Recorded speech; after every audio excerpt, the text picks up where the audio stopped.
Hello friends, my name is Shayla and today I am here to talk about a couple of new releases for you.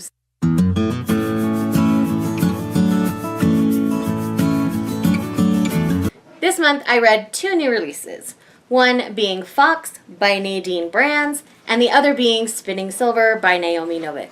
So I've decided to talk about both of these books today, my likes, my dislikes, and overall how I felt about these books.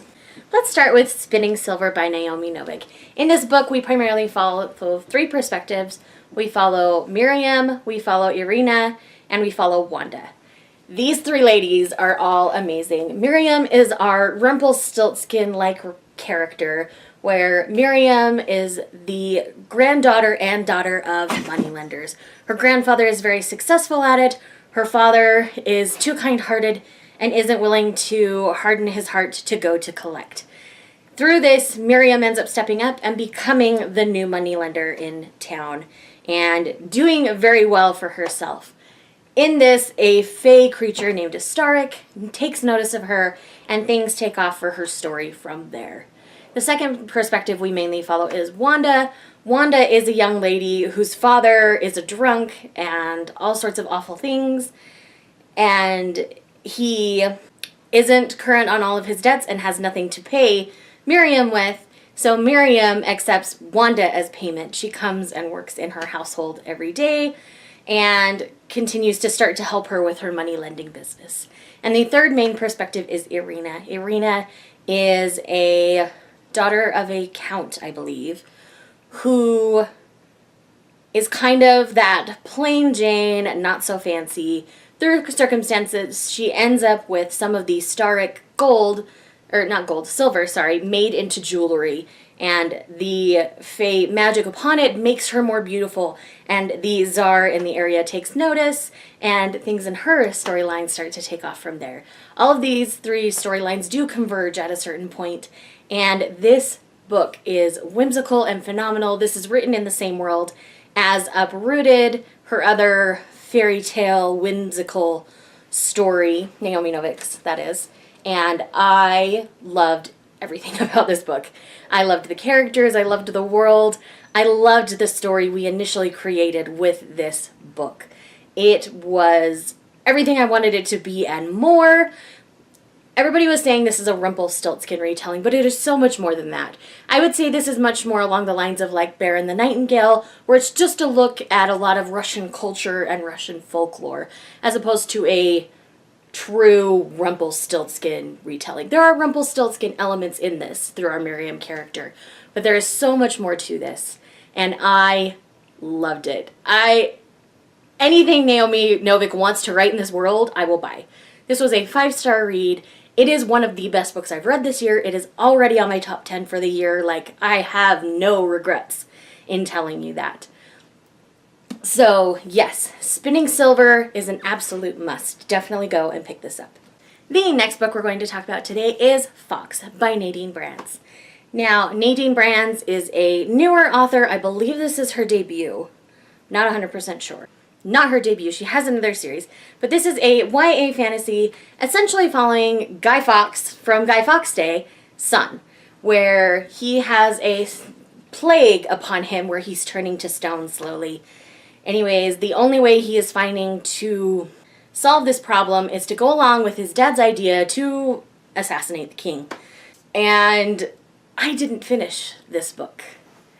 Probably not what you were expecting. This sounds right up my alley, right? It really was up my alley until I got to a point where historical accuracy at all went out the window. So at a point early on in this novel, because I DNF'd this about 50 pages in, so I would say it's about 30 pages in, Nadine makes a reference to the London Bridge. The London Bridge wasn't built till 1824, and this is taking place in 1605.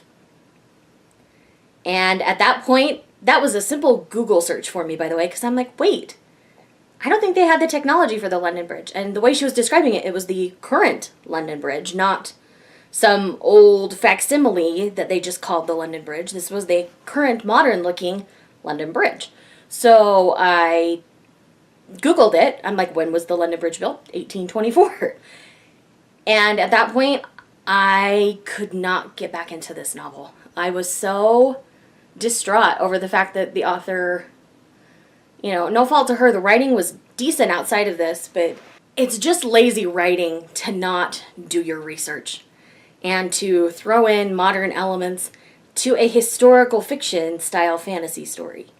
I was very bothered by it, and it basically turned me off to the entire book, which is really sad because I was really excited about this story. I was really excited to get into this novel, and I just couldn't.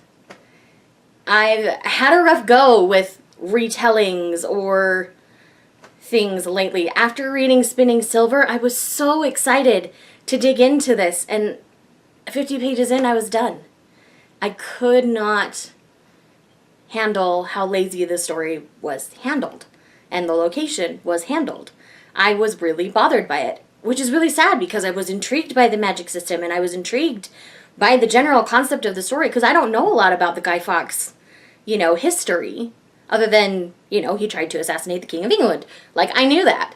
And there's a day dedicated to Guy Fawkes. And so I was really looking forward to getting to know the story a little bit more, but after that, I just couldn't. I couldn't get back into it.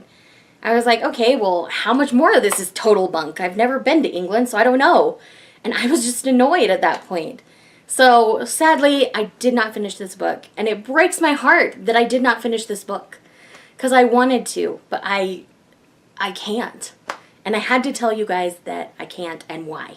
Because I think it needs to be known. I don't think it's okay for authors to be lazy about their writing. If you're doing research on a novel, take your time, do the research properly, and don't just say, oh, nobody will notice, because people notice. So friends, when it comes to Spinning Silver, I highly recommend it. It's a 5 out of 5 star read for me. And when it comes to Fawkes by Nadine Brands, I did not finish this book. I cannot recommend it to you, even though I was really excited, and there were elements of the story I was really beginning to enjoy. I was so turned off by the fact that the author was lazy that I could not continue. Therefore, I cannot recommend her novel. Thank you guys so much for watching. I really appreciate it. If you guys haven't noticed, I do finally have some lighting equipment up, and I love how it looks. I hope you guys enjoy it too. Thank you guys so much for watching. If you're new here, hi, welcome, I'm Shay. Thanks for stopping by my video. Please hit that subscribe button and hit the little notification bell so that you know when I post new videos. I'll see you guys in the comments and talk to you later. Bye.